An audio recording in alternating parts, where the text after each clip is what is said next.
Welcome to the Fountains Studio Celebration. Wherever you're tuning in from, your living room, your morning walk, or somewhere in between, we're glad you're here. This space, the studio, is an on-purpose thing.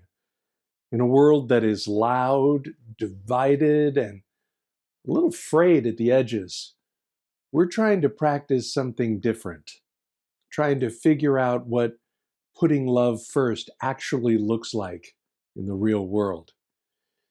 If this time we have together matters to you, if it gives you something to hold on to or something to wrestle with, then there's a simple way you can help it reach others. Subscribe, leave a comment, or share it with someone who you know might need it. That's how this kind of community grows. Not by algorithms alone, but by people who decide it's something worth passing along. So, however you found us today, we're grateful you did. Thanks for being a part of the Fountains.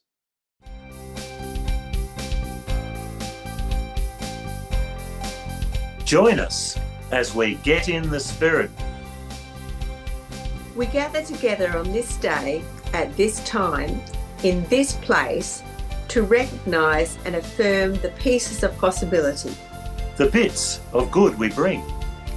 allowing our individual gifts to weave a patchwork of confidence, Of grace and acceptance.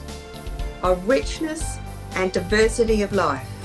All in the presentness of the Spirit of life. Open hearts, open minds, open doors are what you find when you leave regrets. Do not fear, lay down your burdens and gather here in love.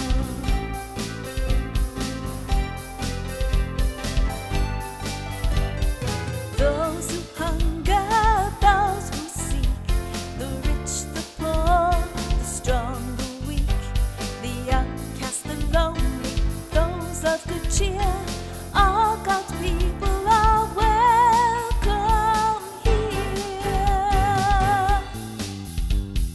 Open hearts, open minds, open doors are what you'll find when you leave regrets. Do not fear, lay down your burdens and gather here in love.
Let's affirm the Fountains mission together. As followers of Jesus, We put love first.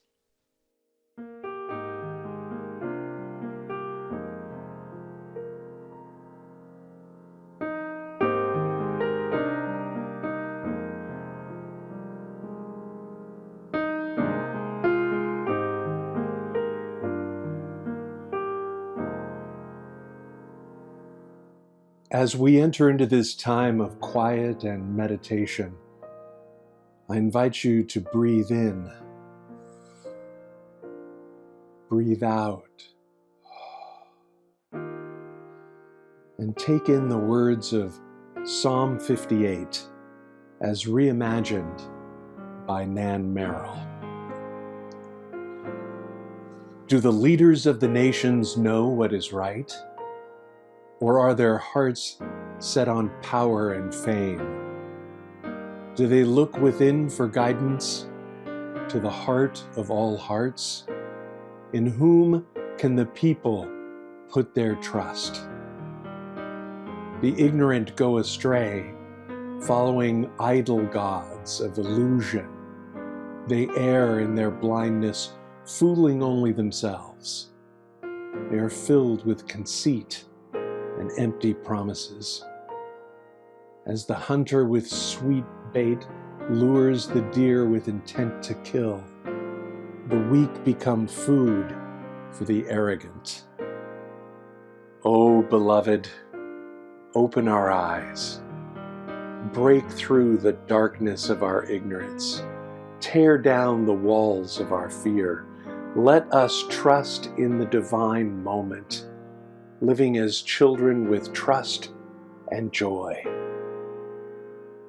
Let us awaken to our birthright, free to choose the creative path, walking in harmony to the planetary song. Awaken us to the interconnectedness of all beings, to all that fly and swim, to all that walk and crawl upon the earth. Those who know love will rejoice as the nations learn to cooperate, as the peoples of earth recover their true heritage. People will say, the time has come to dwell in peace and integrity, to walk together in the light of the Most High, heart of the universe. There's a spirit of love in this place. There's a spirit of love in this place. You can't see it, but it's there, just as precious as the air. There's a spirit of love in this place. Oh, hallelujah, sing hallelujah.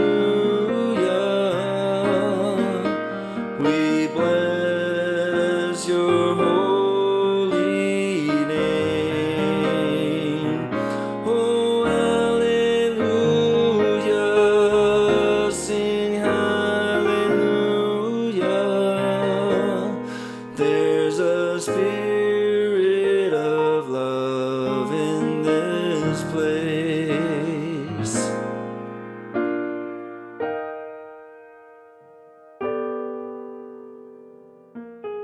We lift up our mothers who have given us life and love.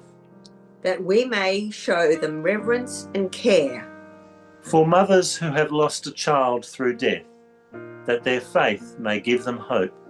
And their family and friends give them support and consolation. For women, though without children of their own, Have nurtured and cared for us like mothers. We give thanks. for mothers who have been unable to be a source of strength, Who have not responded to their children or not sustained their families. May grace be known to all.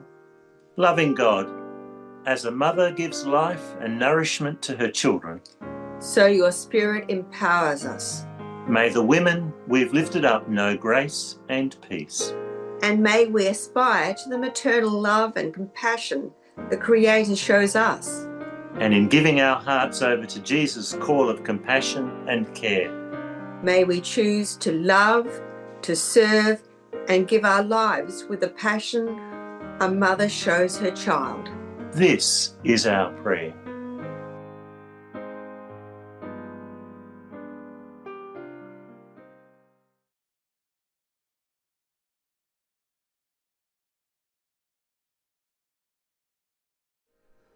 We offer this time of quiet, bringing our whole selves in the name of the one who taught his first followers to pray.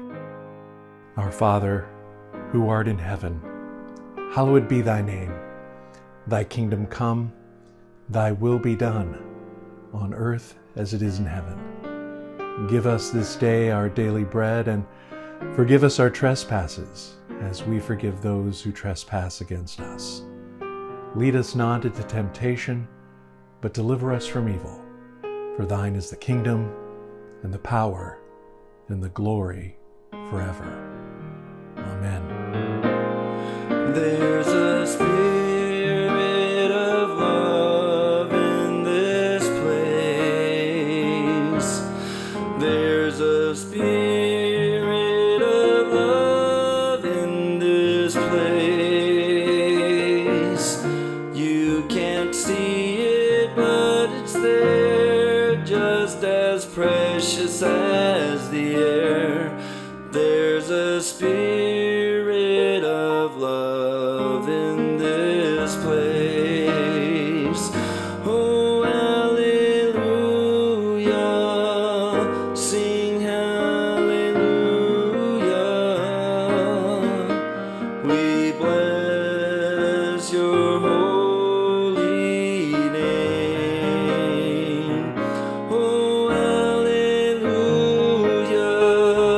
sing hallelujah.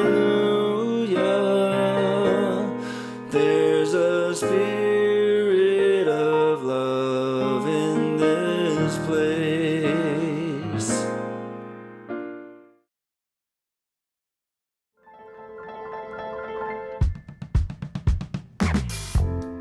Did you know? Within an hour's drive of the beating heart of Minneapolis, St. Paul, which we'll call the M&M store at Mall of America, there are more than 40 Fountains Northern Nesters. I'm talking to you, Elk River, Woodbury, Stillwater, and Coon Rapids. So, this is your official proximity alert that there will be a Felten uncomfortably close to your otherwise safe Midwestern encampments. And worse yet, I'll be preaching and joining the band on Pentecost at Excelsior United Methodist. And for a little added incentive, some beloved Fountain folks are already there. The Jason and Jeannie Fleck family are not only part of Excelsior, Jeannie is serving as music director. Plus, Elizabeth Byers' mom, the mighty Betty Sabalka, is a pillar of the community. And to nudge it closer to a full-blown Fountains reunion, we're going to have a potluck after the service. So put Pentecost on your calendar, grab your best tater tot hot dish, and plan to join us 881 3rd Avenue in Excelsior. Much fellowship will ensue. Send us an email at welcome@weputlovefirst.org to let us know you're coming and what you might bring, so we can coordinate our symphony of casseroles and lemon bars. See you at 10 a.m. on May 24th at Excelsior United Methodist.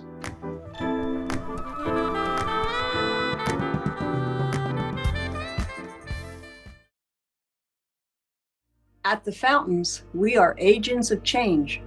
We know that it's not enough to just believe, so we take action. We strive to work together as followers of Jesus to be there for one another and find creative ways to make the world a more just and peaceful place. So even in this virtual community, we hope you'll take the initiative to support the Fountains financially.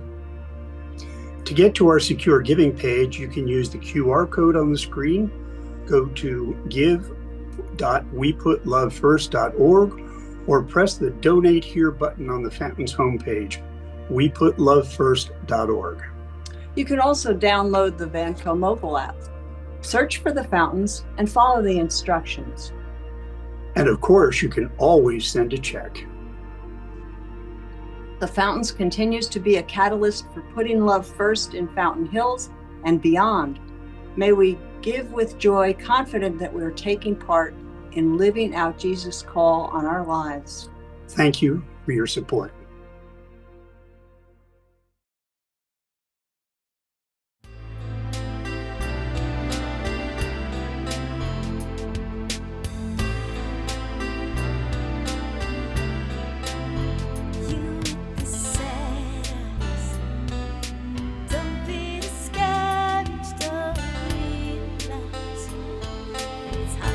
Take courage in a world full of people. You can lose sight of it, and the darkness inside you can make you feel small. But I see your true colors shining through. I see your true colors, and that's why I love you. So don't be afraid to let them show your true colors are beautiful like a rainbow.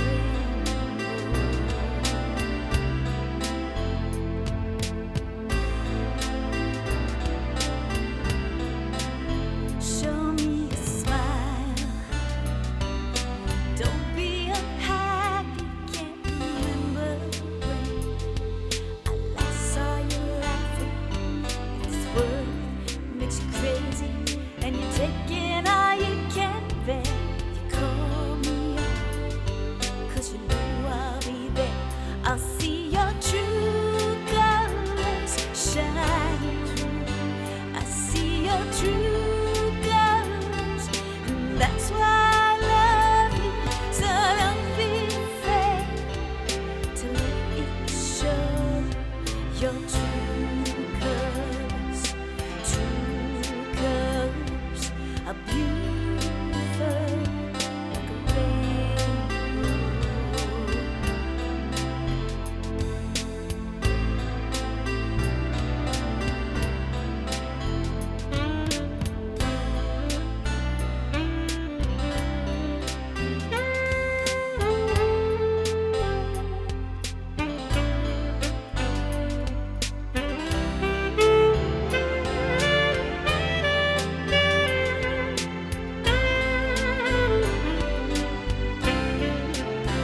I see your true colors shining through. I see your true colors, and that's why I love you. So don't be afraid to let it show your true colors. True colors, true colors are shining through. I see your true colors, and that's why I love you. So don't be afraid to let them show your true colors. True colors are beautiful like a rainbow.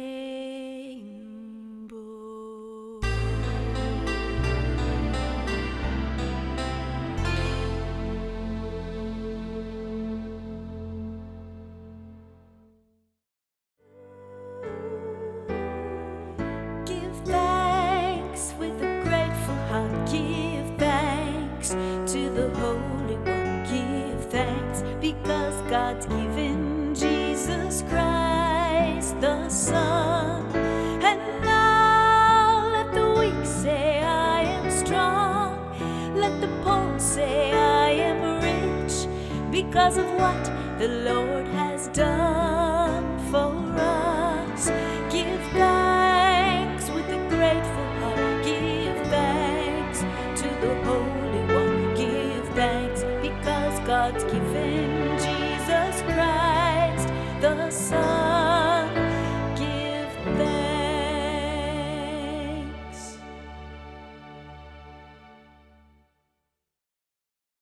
First off, I don't know a lot of scholars who would go to the mat to claim that this was actually an historical episode in Jesus' life. It's like other miracle stories. It's a parable about the parable teller, meant to make a point. Or perhaps it was crafted as a counter story to the fame of Apollonius of Tyana. He was regarded as the master of storms, of fire, and of perils of all kinds. And he was a contemporary of Jesus. In the rough and tumble real world of the first century God-man, Apollonius would have been one of Jesus' primary competitors in the marketplace of religious ideas. In fact, some scholars think that if things would have gone a little differently, we might all be Apollinarians rather than Christians.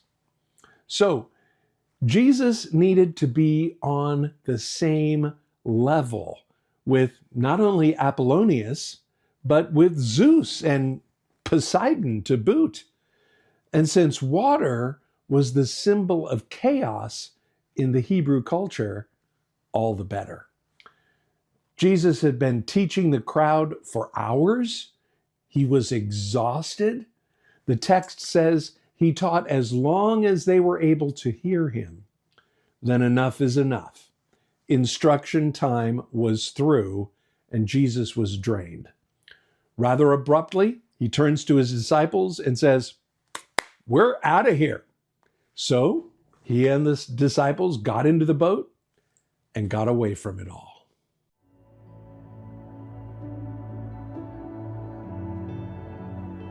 Our words of wisdom are selections from Mark chapter 4, verses 35 through 41, the Voice version. The same evening, Jesus suggested they cross over to the other side of the lake. With Jesus already in the boat, they left the crowd behind and set sail along with a few other boats that followed. As they sailed, a storm formed. The winds whipped up huge waves that broke over the bow, filling the boat with so much water that even the experienced sailors among them were sure they were going to sink. Jesus was back in the stern of the boat, sound asleep on a cushion, when the disciples shook him awake. Jesus, Master, don't you care that we're going to die? He got up, shouted words into the wind, and commanded the waves. That's enough. Be still. And immediately the wind died down to nothing. The waves stopped. How can you be so afraid? After all you've seen, where is your faith? The disciples were still afraid, slowly coming to grips with what they had seen. Who is this Jesus? How can it be that he has the power over even the wind and the waves? Hear what the Spirit is saying to the church. Thanks be to God.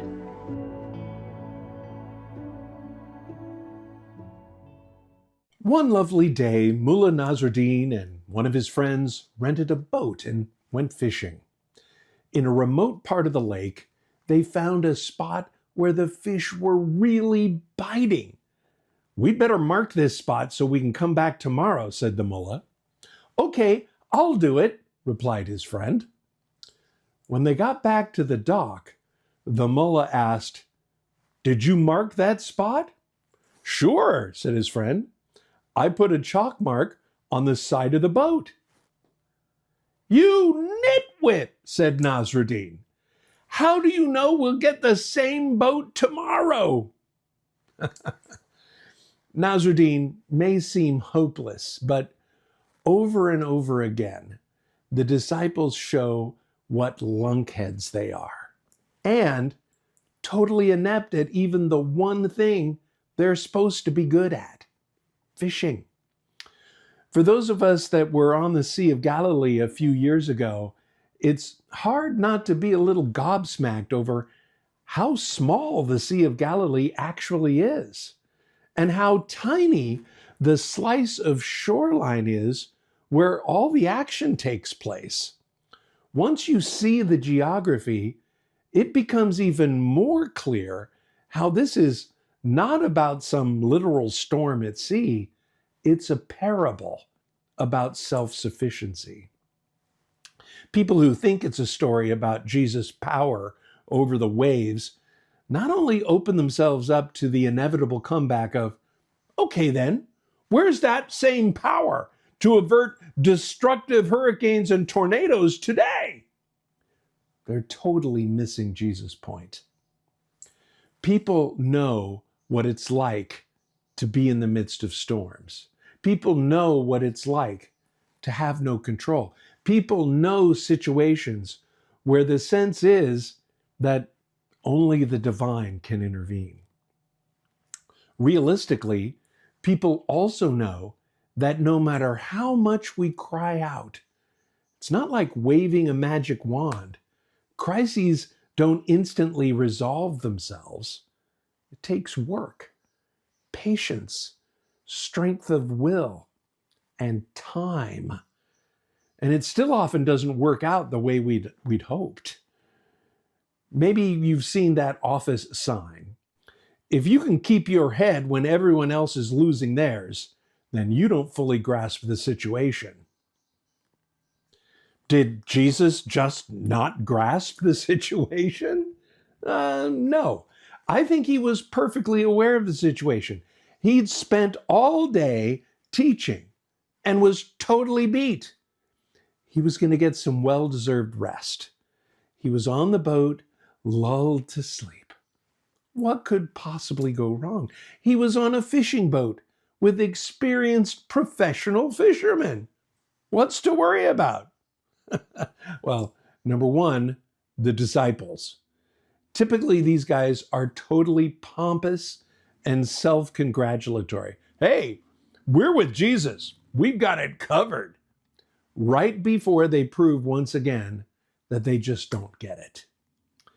According to Rex Hunt, the disciples had developed an unhealthy dependency on Jesus. Now, normally you might think that dependency on Jesus is a good thing, but not here. Walter Wink is another author who alludes to an unhealthy dependency on Jesus. They awoke Jesus with reproaches. They also lacked faith in themselves. You deal with the storm, Jesus. Jesus could have said, you're the sailors. Give me a break. But like an impatient parent, Jesus is exasperated and just takes care of it. You know the drill. You can get your kid to do it, but sometimes it's just easier to do it yourself and get back to your nap. The disciples had the resources. They had the skills and failed to use them. Jesus isn't in miracle worker mode here. He's in exasperated parent who hasn't had enough sleep mode. Seriously, are you kidding me right now? And seeing that it's Mother's Day, I think it's only fair to acknowledge this tone as one my mother perfected into an art form. I don't know about yours. This is not a story for us to just sit back and say, whoa, isn't that Jesus something?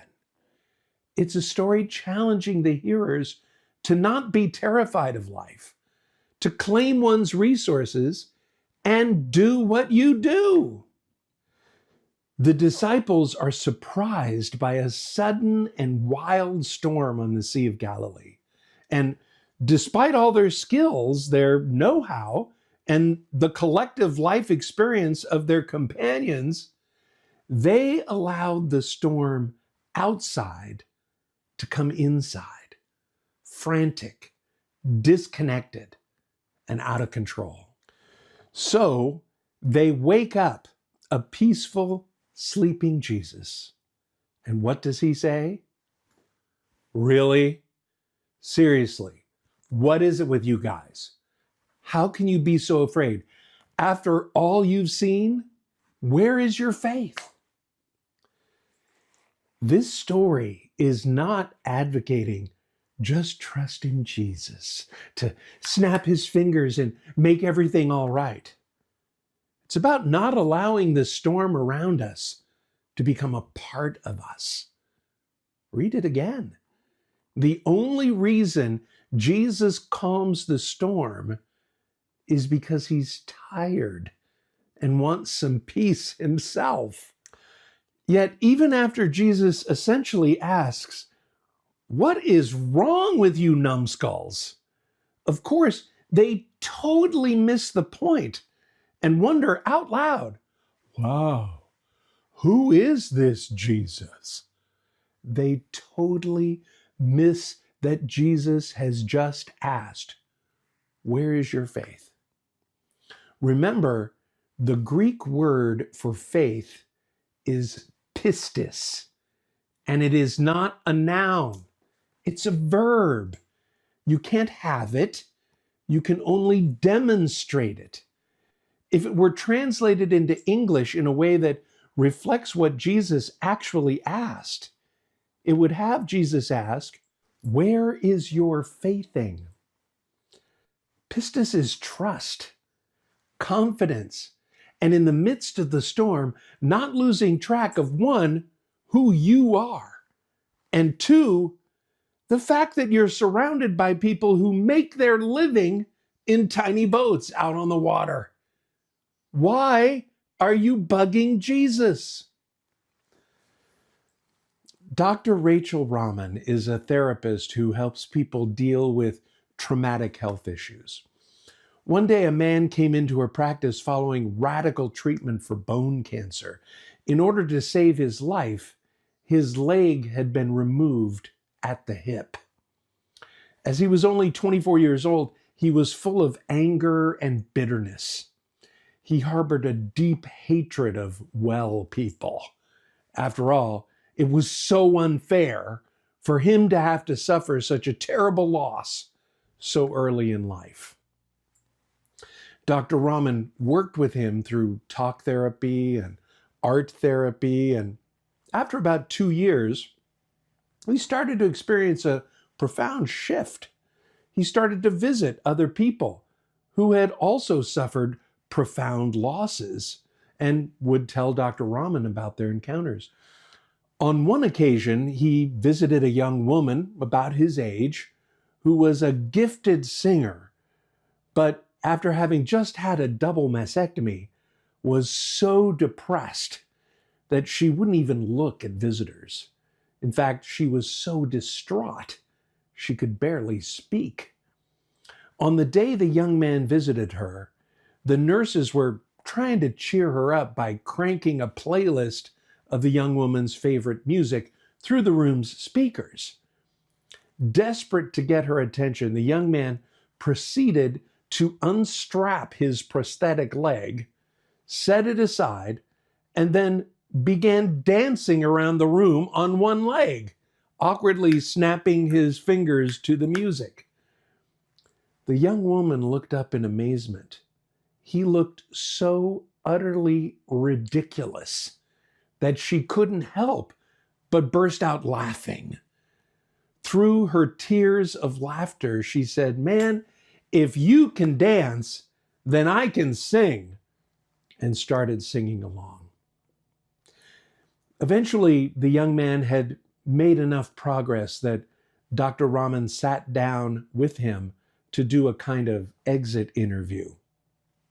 Going through his file, she pulled out several drawings he had done early on. One of them was a drawing he'd done after Dr. Rahman had suggested drawing a representation of his body. He had drawn a picture of a vase, but running through it was a deep black crack, clearly drawn from having ground a black crayon into the paper over and over again. An expression of his belief that this vase couldn't hold water and could never again function as it was intended. But now he took the drawing from Dr. Rahman and said, hang on, this one isn't finished yet. He grabbed the box of crayons on her desk, picked out the brightest yellow crayon he could find, and started scribbling bold yellow streaks emanating from the black crack. He handed it back and said, who knew? The place where it's broken is right where the light comes through. And of course, Leonard Cohen gets right to the same point in his song Anthem. Ring the bells that still can ring. Forget your perfect offering. There is a crack in everything. That's how the light gets in. We need to stop fretting about the storm. Stop looking to someone else to make it right. And stop overlooking our capabilities because we feel somehow inadequate. More often than not, where we are most authentically ourselves, cracks and all, is exactly where the light gets in and where it comes through. Years ago, my friend Joan Farr told me this story. Once upon a time, there was a poor elderly woman who had to go to a well every day to carry water. She had 2 large jugs that hung on the ends of a pole she carried across her neck and shoulders, but one of the jugs was cracked. Naturally, by the time she got back to the house each day, the cracked jug was only half full. Eventually, the cracked jug became discouraged because it was not able to deliver a full measure of water. It complained to the woman because it was ashamed of its imperfection and inability to do only half of what it had been made to do. But the woman told the jug that she was well aware of what the jug considered to be a flaw. That's why she always carried that jug on the same side. She had planted flowers on that side of the path, and every day as she walked home, the leaky jug watered them. What the jug obsessed about as some kind of personal flaw was really a means to a beautiful outcome. And I don't know about you, but as we think about those in our lives who've filled that role of mother for us in one way or another, not the curated, idealized version, but the real people, we know the cracks are real. And yet, somehow, along the path behind them, things keep growing. All of us are called upon to respond to hardship, sorrow, and loss. Along the way, each of us will be profoundly touched by pain and conflict that is an inevitable part of being human. Our capacity to respond with grace and courage is directly proportional to our ability to not let the storm outside take over the inside, to be who we are. And remember that we're surrounded by capable, experienced companions who are literally in the same boat with us. Friends, life is too short to let the storms overwhelm us. If we're honest about who we are, and if we're able to see our companions and loved ones as the works in progress that we all are, we can cherish our cracks and imperfections as the gifts we didn't ask for.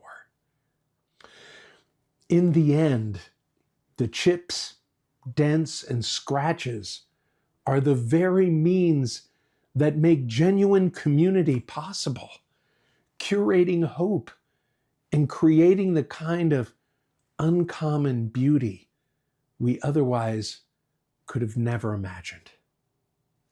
As it turns out, God has never had much use for flawless containers. Be well.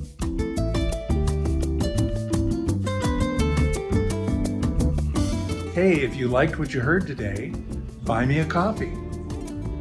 Thanks.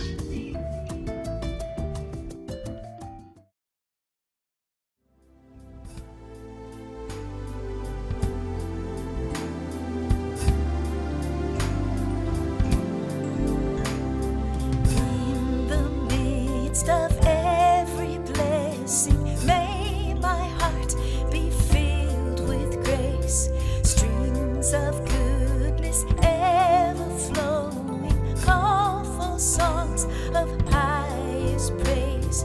May my words be filled with gratitude. May my glad heart humble be as a boulder of a blessing. May I share it gratefully.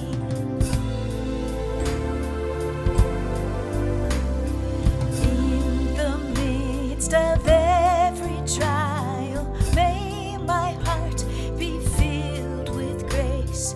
Streams of comfort ever flowing, call for songs of highest praise.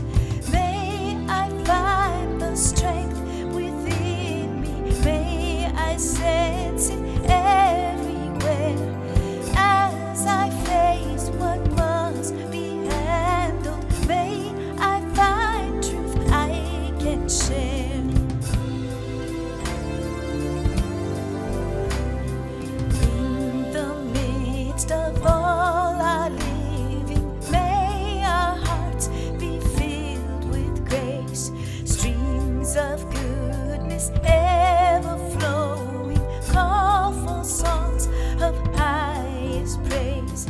May we seek and find encouragement. May our choices worthy be as we journey on together. May we know integrity.